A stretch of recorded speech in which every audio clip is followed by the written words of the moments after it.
As coisas pelas quais passamos que nos impedem de pensar e nos causam dor, sofrimento e rejeição, etc. Deus está usando tudo isso para quê? Para nos capacitar a ajudar outras pessoas que estão passando por essas coisas. Se você nunca teve nenhuma dor, nenhum sofrimento, nenhuma rejeição, nenhuma experimentação, se você nunca teve nada disso, o que você diria a alguém que está passando por tudo isso?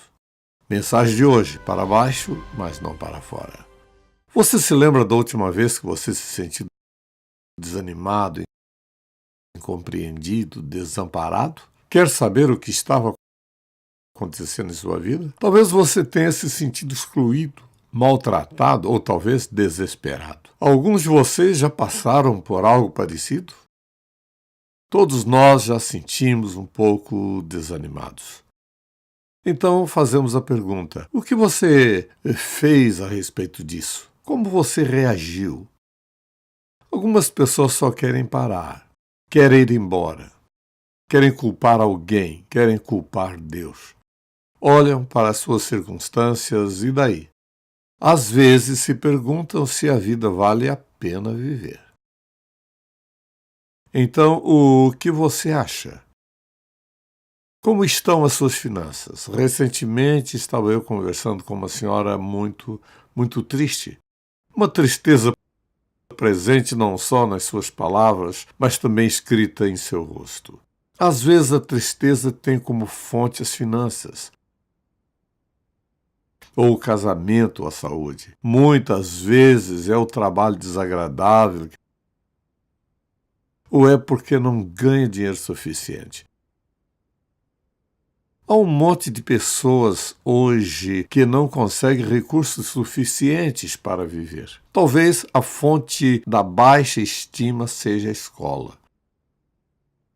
Talvez seja alguma amizade ou uma decepção com um amigo. Poderíamos apenas prosseguir e prosseguir e prosseguir falando das razões que derrubam as pessoas na sua estima. E a última vez que alguém se sente embaixo poderá não ser a última vez. Esse sentimento de baixa estima é um sentimento ruim. Às vezes pode ser um sentimento de desespero e desamparo. Então eu pergunto: o que você fez? É disso que eu desejo falar nesta mensagem. Aqui está o título: para baixo, mas não para fora. Assim, quero que vocês abram a Bíblia no 14º capítulo de Atos. Se refere a um tempo muito importante na vida de Paulo. Aqui você vai encontrar alguém que estava realmente para baixo, mas não para fora. Então, vou lhe dar um pouco de fundo e então vamos chegar à Escritura. É o 14º capítulo de Atos e Paulo e Barnabé estavam pregando. Eles estavam em Listra. E as Escrituras afirmam que Paulo disse a um homem lá que era coxo e não podia andar: levante-se, fique em pé. Com isso, o homem deu um salto e começou a andar. Todo mundo ficou animado porque eles viram o milagre bem na frente deles. E o que eles fizeram foi dizer que os deuses se tornaram homens e vieram até eles, e assim eles tiveram uma reação errada. Eles disseram que Paulo e Barnabé eram deuses e chamaram Barnabé de Zeus e Paulo de Hermes, porque este era o orador principal. Trouxeram sacrifícios. Eles estavam de fato acreditando que os dois pregadores eram deuses, quando na verdade o que eles fizeram foi agir de acordo com a palavra de Deus e curar aquele homem. Paulo e Barnabé tiveram um tempo difícil aqui, tentando convencer aquela multidão de que eles estavam pregando o Evangelho. Chegaram os judeus das cidades por onde os evangelistas haviam passado e a confusão foi formada. Veja os versículos seguintes. Apesar dessas palavras, eles tiveram dificuldade para impedir que a multidão lhes oferecesse sacrifício. Alguns judeus chegaram de Antioquia e de Icônio e mudaram o ânimo das multidões. Apedrejaram Paulo e o arrastaram para fora da cidade, pensando que estivesse morto. Agora estava realmente ruim a sua autoestima. Mas quando os discípulos se juntaram em volta de Paulo, ele se levantou e voltou à cidade. No dia seguinte, ele e Barnabé partiram para Derbe. Eles pregaram as boas novas naquela cidade e fizeram muitos discípulos. Então voltaram para Listra, Icônio e Antioquia, fortalecendo os discípulos, encorajando-os a permanecerem na fé, dizendo: é necessário que passemos por muitas tribulações para entrarmos no reino de Deus. Quando olho para aquela passagem da Escritura, penso no que aconteceu com o apóstolo Paulo. Isso não nos acontece no mesmo grau, mas aqui eles estão sendo obedientes a Deus, pregando o Evangelho, trazendo cura para um homem, e o que eles conseguem como resultado é Paulo ser apedrejado até a morte. Paulo parece ter sido apedrejado até a morte. Agora pense nisso. Ser apedrejado até a morte significa ser atingido por muitas pedradas, ao ponto do povo achar que a vítima estava morta. Quero dar-lhe aqui algumas das características do apóstolo Paulo que o fizeram levantar-se. E você pode aplicá-las à sua própria vida de acordo com suas circunstâncias e de acordo com o que está acontecendo com você, como você se levanta. Porque Paulo não ficou muito tempo no chão. Quando apedrejaram Estevão, eles o mataram. Quando apedrejaram Paulo, pretendiam matá-lo. Então ele estava deprimido, mas não perdeu a sua autoestima. Então, quais são as características na vida de uma pessoa que não desiste quando situações e circunstâncias a lançam por terra e ela começa a se desesperar ou sentir-se triste por si mesma ou começa a culpar Deus ou algum outro? O que uma pessoa faz quando é humilhada? Geralmente, uma das primeiras coisas que as pessoas fazem é procurar alguém para culpar. Mas isso não foi o que o apóstolo Paulo fez. Quero lhe dar as características que o ajudaram a levantar-se. Creio que você as aplicará a si mesmo. A primeira foi simplesmente a sua conversão. Paulo nunca esqueceria o dia em que caiu ao chão fisicamente, cegado pelo Senhor Jesus Cristo, que lhe pergunta: por que você me persegue? Dê uma olhada rápida no 9º capítulo do livro de Atos dos Apóstolos.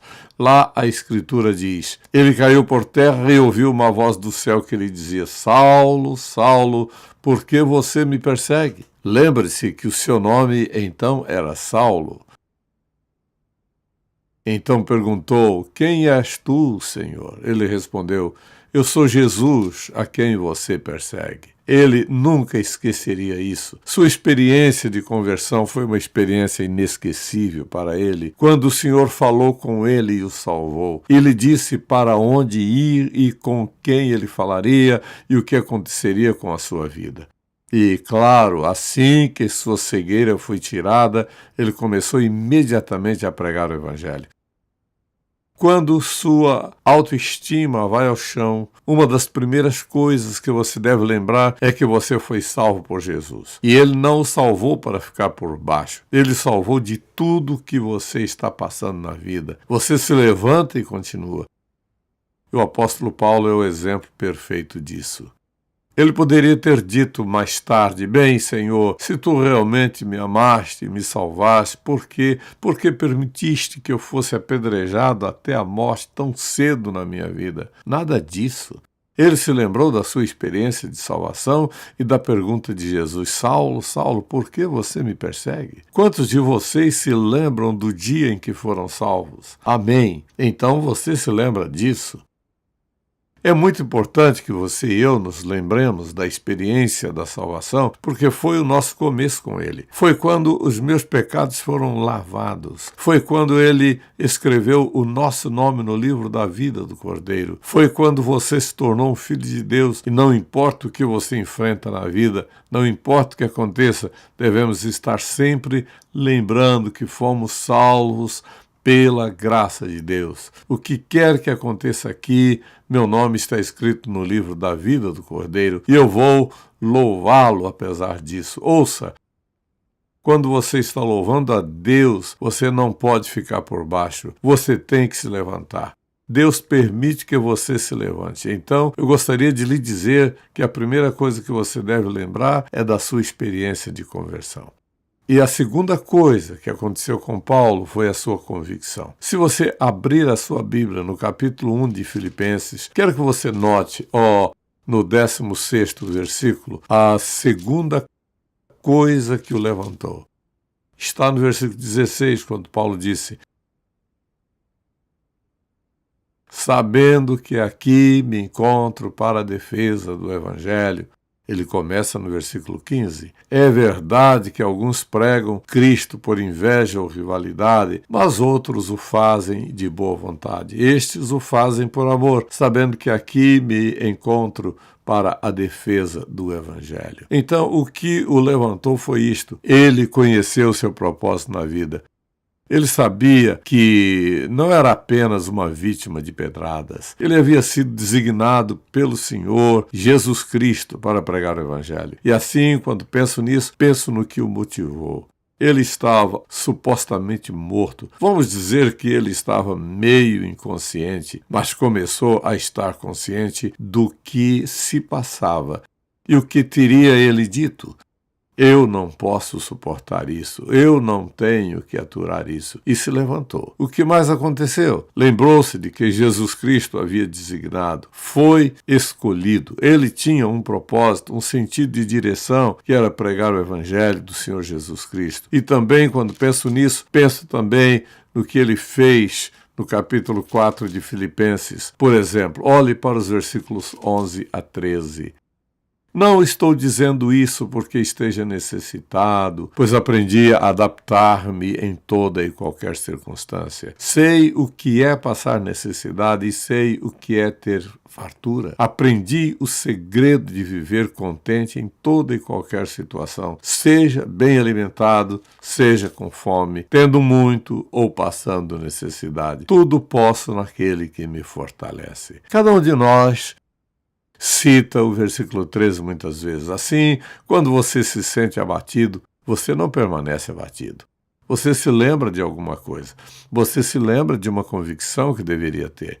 Você foi chamado por Deus, escolhido por Deus, salvo por Deus. E não só isso, você tem a convicção de que a sua vida representa a vida do Senhor Jesus Cristo. Você tem um testemunho, você é uma testemunha, não importa o quê. E as coisas pelas quais passamos, que nos impedem de pensar, nos causam dor, sofrimento, rejeição e outros males. Deus está usando tudo isso para quê? Para nos capacitar a ajudar outras pessoas que estão passando por essas coisas. Se você nunca teve nenhuma dor, nenhum sofrimento, nenhuma rejeição, nenhuma experimentação, nenhuma dor de cabeça, se você nunca teve nada disso, o que você faria, eu diria, a alguém que está passando por tudo isso? Paulo tinha convicção. O que o levantou foi saber que havia sido designado para pregar o Evangelho e Deus permitiu isso na sua vida para um propósito.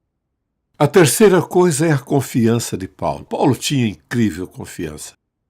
Ele sabia que havia sido escolhido pelo Deus Todo-Poderoso, como você pode ler na carta aos Romanos e noutras cartas que ele escreveu. Esse incrível senso de confiança que ele tinha, de que Deus o havia escolhido para salvá-lo e fazer dele um pregador do Evangelho.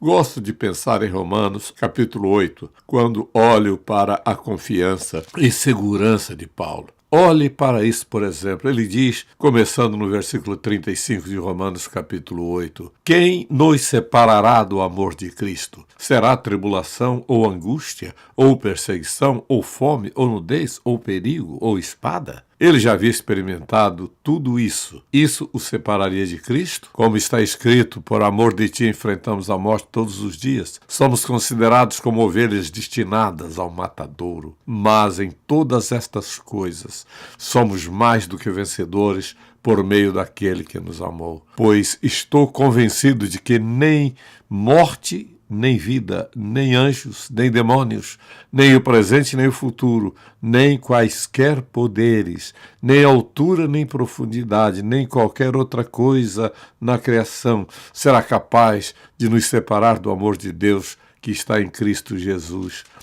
nosso Senhor. nem qualquer outra coisa criada seria capaz de nos separar do amor de Deus que está em Cristo Jesus, nosso Senhor. Levante-se. E quando você e eu descermos por qualquer motivo e nos sentirmos abatidos, temos o direito de levantar. Mas nos levantamos baseados em quê? Nós nos levantamos baseados no fato de que sabemos que somos convertidos. Levantamos-nos com base no fato de que temos convicção. E nos levantamos com base na confiança que Deus colocou dentro de nós de que não importa o que aconteça, nada pode nos separar do amor dele. Alguém pergunta, mas suponha que Paulo tivesse morrido. Ausente do corpo, Paulo disse o quê? Presente com o Senhor. Ele disse essa impressionante sensação de confiança e segurança que não importava o que acontecesse com ele, a menos que morresse, ele estava se levantando. Agora eu pergunto, o que você faz quando desce? Geme, reclama, suspira, culpa alguém, questiona Deus? Em outras palavras, o que você faz quando desce? Você tem tanto direito de ser entusiasmado e de se levantar do seu abatimento como tinha o apóstolo Paulo. Você pode argumentar que Deus não o designou para pregar o evangelho, mas observe isso, quando ele o criou, ele o nomeou para salvá-lo? Sim, quando ele o salvou para fazer o quê? Caminhar num relacionamento com Jesus Cristo, para que todo mundo que encontra você se encontre com ele. Portanto, você tem um propósito definido em sua vida para ser salvo, além de ir para o céu. Acho que, às vezes, nós esquecemos de que temos um propósito definido para viver a vida cristã. Você está tocando outras pessoas que você nem conhece. Onde você trabalha ou como você vive, as coisas que você faz na vida, seu testemunho, você está tocando outras pessoas. Então, nos levantamos com base em quem somos. Levantamos-nos com base no que Ele fez por nós. Levantamos-nos com base na nossa confiança de que aquele que falou a verdade nos disse: nunca o deixarei, nunca o abandonarei. Sendo isso verdade, o que quer que você e eu atravessemos na vida, não sem Ele. Por isso, estar deprimido não significa que você não é um cristão pelo fato de descer. Significa ser abatido como um crente. Significa também levantar-se com base nas sólidas promessas de Deus. Não levantar-se por suas próprias forças, porque você é melhor. Então, faça a si mesmo esta pergunta. Onde você está? Está triste? Sua autoestima está baixa ou está alta?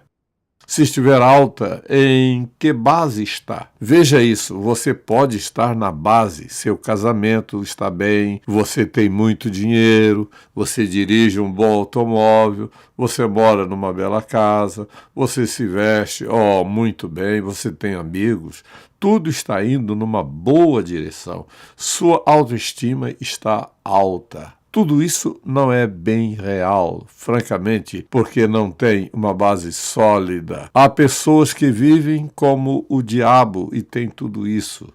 Mas na hora de enfrentar sofrimento e mágoa, dor e morte, elas não têm nada. E assim, a salvação que nos levanta é quem vive dentro de nós. Somente Ele é capaz de nos conduzir através de qualquer coisa e de tudo, não importa o que possa ser. Então, é claro, não só sua convicção e confiança, mas a coragem de Paulo. É preciso coragem para transpor dificuldades, sofrimento e dor. E você sabe, o apóstolo Paulo tinha muito a dizer acerca de coragem. Basta darmos uma olhada na sua segunda carta aos Coríntios. A Bíblia não usa essa palavra coragem muitas vezes, mas, por exemplo, ouça o que está no 5º capítulo da segunda carta aos Coríntios. Ele diz no versículo 5, foi Deus que nos preparou para esse propósito, dando-nos o Espírito como garantia do que está por vir. Escute isso. O Espírito Santo veio como uma promessa para você. Ele lhe promete que Ele está sempre com você. Promete a você que Ele o capacitaria para qualquer coisa que você necessite na vida. Uma promessa para lhe dar direção. Ele nos deu o Espírito como promessa. Agora, observe isso. Portanto, temos sempre confiança. Qual é a base da nossa confiança? A base de nossa confiança é a presença interior do Espírito Santo, que tem todo o poder da divindade dentro dele. Ele diz, portanto, temos sempre confiança. Olhe para isso. Sempre temos confiança. E sabendo que, enquanto estamos no corpo, estamos ausentes do Senhor. Porque vivemos por fé e não pelo que vemos. Temos, pois, confiança e preferimos estar ausentes do corpo a habitar com o Senhor. Tenha confiança ou coragem, disse ele. Somos os que andamos por fé. Em que nossa coragem se baseia? Na presença interior do Espírito Santo. Então, você se consideraria uma pessoa corajosa? As coisas o assustam facilmente? Ouça. Agora vivemos numa época terrível, não há dúvida nisso. O medo vem de repente porque o perigo vem de repente. Mas por causa de quem somos, devemos viver na base da presença interior do Espírito Santo, que nos encorajará a cada situação única da vida. Então, como Paulo poderia se levantar? Podia se levantar com base na confiança que Deus lhe dera. Ele foi habitado pelo Espírito de Deus e ele diz naquela passagem, você sabe, nós estamos vivendo na consciência dessa confiança. Então, acho que uma das coisas que o levantaram foi seu compromisso. Ele fez um compromisso com o Senhor Jesus Cristo. Eu penso em muitas coisas aqui, mas deixe-me ir para o primeiro capítulo de Romanos por um momento. Romanos, capítulo 1. Ouça o que o apóstolo Paulo diz sobre tudo isso. Ele diz, por exemplo, no versículo 14, falando de si mesmo e introduzindo este livro. Ele diz, sou devedor tanto a gregos como a bárbaros, tanto a sábios como a ignorantes. Por isso estou disposto a pregar o Evangelho também a vocês que estão em Roma. Não me envergonho do Evangelho, porque é o poder de Deus para a salvação de todo aquele que crê, primeiro do judeu, depois do grego. Então, o que é que o motivou a levantar-se? Foi o seu compromisso. Ele escuta o que ele diz. Ele diz, sou devedor. Foi a obrigação de levar o Evangelho ao maior número possível de pessoas que levantou Paulo. Isso motivou. Então, se você olhar para o que levantou Paulo, quando ele tinha muitas razões para ficar abatido e dizer, você sabe, eu já fiz o suficiente para Deus, agora chame alguém para terminar isso. Pense em você. Pense por um momento naquilo, eu pergunto, o que deixa a sua autoestima lá embaixo? Pense no que você tem. Sua conversão, suas convicções, sua confiança, sua coragem e seu compromisso de viver uma vida piedosa. Você tem essas razões para levantar-se motivado. Então, lembre-se, da próxima vez que você se sentir lá embaixo, faça a si mesmo essas 3 perguntas. O que me deixou deprimido? Durante quanto tempo tenho estado deprimido? Eu tenho o direito de me sentir deprimido? Não comece com acusações contra ele, ela, eles, etc., para justificar sua baixa autoestima. Então, comecemos a pensar como o apóstolo Paulo pensou, porque temos o mesmo Espírito Santo dentro de nós que o capacitou a se levantar sangrando, espancado, e no dia seguinte pregar o Evangelho novamente. Você e eu temos o mesmo Espírito Santo para nos encorajar. Por exemplo, você diz, bem, eu estou sem emprego. Não culpe alguém, apenas diga ao Senhor, Senhor, estou disposto a trabalhar, estou disposto a fazer o que tu disseste, estou confiando em Ti para que me dês o trabalho que eu preciso, a fim de poder cumprir Teu propósito e plano para a minha vida. E você pode confrontar cada uma dessas questões. Tudo que o levou para baixo não pode mantê-lo lá quando você reage como o fez o apóstolo Paulo. Ele poderia simplesmente ter permanecido deitado lá e morrido, ou dizer que estava acabado, ou poderia ter feito o que ele fez. Levantar-se e continuar fazendo o que ele vinha fazendo. A única coisa que desejo que você lembre nesta mensagem é que, se você se considera vencido, você não tem que ficar vencido. Você tem o mesmo Espírito Santo vivendo dentro de você, que o ajuda a se levantar e seguir em frente, fazendo o que Deus quer que você faça. Você não pode desistir. Você tem que se levantar, não em sua força, mas no poder do Espírito Santo. E vocês, pais e mães, vocês estão estabelecendo um padrão para seus filhos. Como a minha mãe fez comigo, você está estabelecendo um padrão para outros cristãos, e há cristãos tão fracos que não precisam de muita coisa para derrubar a sua autoestima. Mas você é um exemplo do que o Espírito de Deus pode fazer a uma pessoa, numa pessoa, por uma pessoa, através de uma pessoa que está passando por um momento difícil na vida. Essa é a minha oração por você. Que você recorra a Ele e somente a Ele. Se você é uma daquelas pessoas que nunca foram salvas, só quero dizer a você hoje que você pode ser salvo sentado exatamente onde está. Você não tem que se levantar. Você não tem que ir a qualquer lugar.